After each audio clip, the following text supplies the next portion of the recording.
Logical maths classes में आपका स्वागत है। Linear differential equation of second order के एक एग्जाम्पल पर डिस्कस करते हैं। लीनियर डिफरेंशियल इक्वेशन में हम बहुत सारे मेथड देखते हैं। लीनियर डिफरेंशियल इक्वेशन में कोई जनरली एक मेथड ऐसा नहीं है जिससे कि हम सारे क्वेश्चंस को सॉल्व कर पाएँ। तो देखिए, क्वेश्चन है d2 by upon D X square minus 1 plus 4 E to the power X D Y upon D X plus 3 E to the power 2x equal to E to the power 2 और bracket में x plus E to the power x। तो comparing इसकी करते हैं। Comparing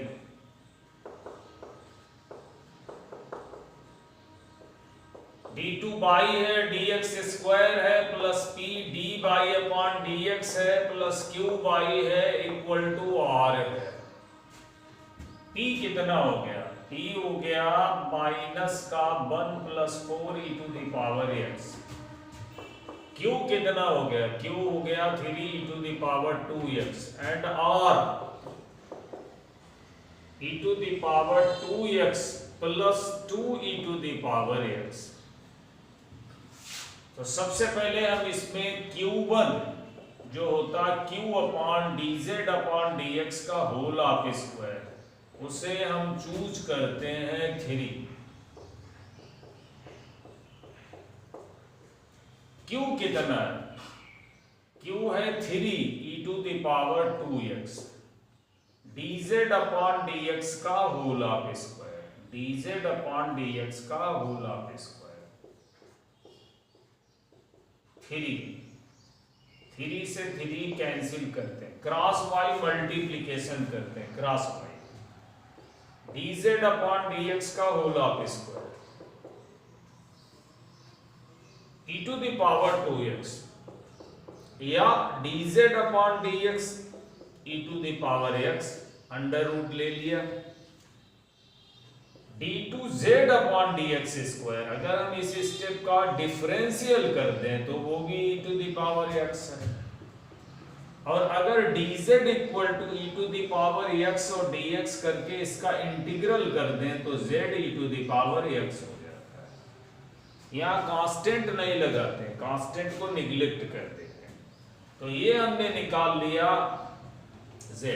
अब p1 निकालना पड़ता है। एक्चुअली होता क्या है कि d2 by upon D Z square plus p1 dz d by upon dz d by upon dz plus q1 by equal to r1। तो यहां पर हमें p1 q1 z1 को निकालना पड़ता है। और ये जो x है इसमें इंडिपेंडेंट वेरिएबल, उसको हम चेंज कर देते हैं z में। z भी फंक्शन ऑफ x ही होता है। तो देखिए यहां p1 जो है, p1 होता है d2z upon dx square plus p dz upon dx और नीचे dz अपॉन dx का होल ऑफ स्क्वायर। Q1 होता q upon dz upon dx का whole of square and r1 जो r1 लिखा हुआ है, ये r1 होता है r upon dz upon dx का होल ऑफ स्क्वायर। ये p1 q1 r1 यहां पर रखकर इसे सॉल्व करते हैं।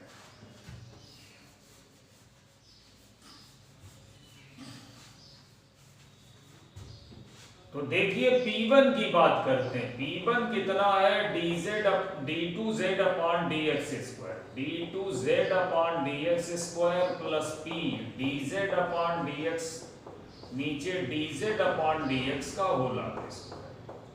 d2z अपॉन dx स्क्वायर है e to the power x plus p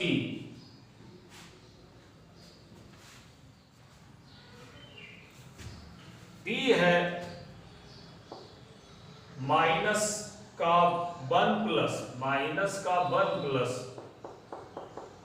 e to the power 4 e to the power x और dz upon dx e to the power x, नीचे dz upon dx का whole of square e to the power 2x, e to the power x है minus e to the power x है minus 4 e to the power 2x, नीचे e to the power 2x, ये इससे cancel हो गया जबकि इसने इसे कैंसिल कर दिया, -4 हो गया। तो Q1 आपने 3 चूज कर लिया था, Q1 तो वो चूज वाला आप रख दोगे यहाँ पर Q1, P1 आपने निकाल लिया एंड अभी एक R1 और आपको चाहिए R1। तो R1 देखिए कैसे निकल रहा है।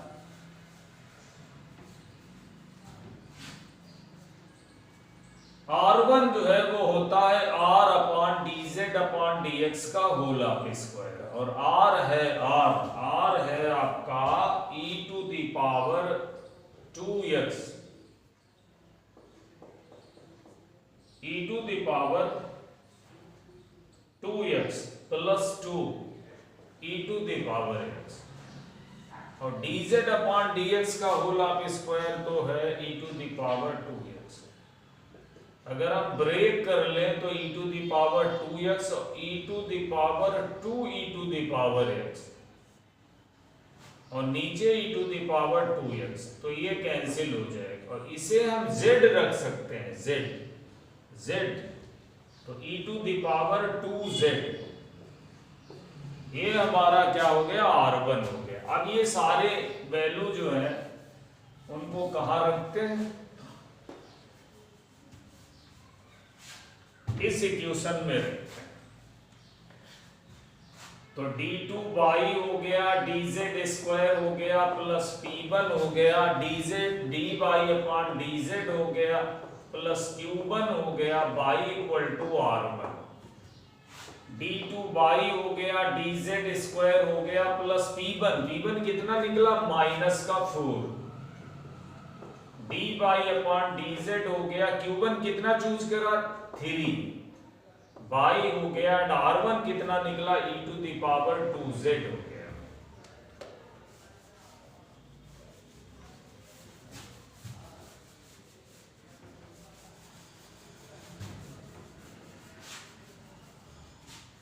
अब क्या करते हैं, इसका ऑक्सिलरी इक्वेशन बना लेते हैं AE, तो ये आपका m स्क्वायर हो गया -4m हो गया प्लस 3 हो गया 0, m स्क्वायर हो गया, फैक्टर कर लीजिए, 3 × 3 3 और 1 4, यहाँ m कॉमन हो गया m-3 हो गई, यहाँ 1 कॉमन हो गया m-3 0, m-3 हो गया m-1 हो गया 0, m इक्वल टू 1 और 3 हो गया। CF कितना हो गया, CF हो गया C1 e to the power z और C2 e to the power 3z, ठीक। और अब PI निकाल लो, पर्टिकुलर इंटीग्रल PI में क्या हो गया d-3 हो गया और d-1 हो गया, ये d हो जाते हैं d-3 d-1 and right hand side पर e to the power 2z, आपको 2 d की जगह पर रख देना, जो z का कोफिशिएंट है 2 उसे d की जगह पर रख देना। तो ये हमारा 2 हो गया -3 हो गया एंड 2 हो गया -1 हो गया e to the power 2z हो गया, और ये माइनस का e to the power 2z हो गया। और z है e to the power x, z कितना है टू द -2 हो गया और e to the power x, ठीक है। यहां भी z की वैल्यू अभी रख लेंगे, तो जो आंसर हुआ हमारा वो कितना हो गया,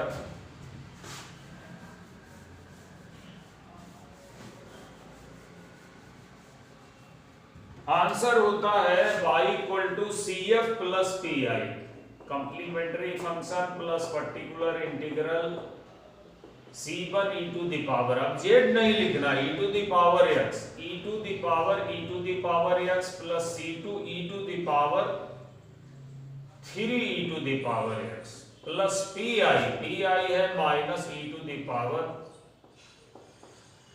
2 e to the power x।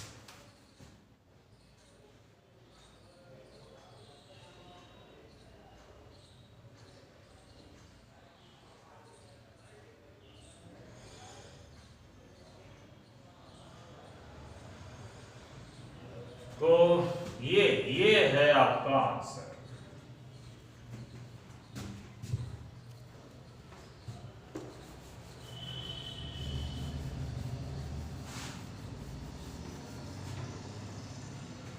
ये था एक इम्पोर्टेंट एग्जाम्पल जो आपने देखा। अगर वीडियो अच्छा लगे तो इसे लाइक और शेयर करें और प्लीज़ चैनल को भी सब्सक्राइब करें। Okay, thank you.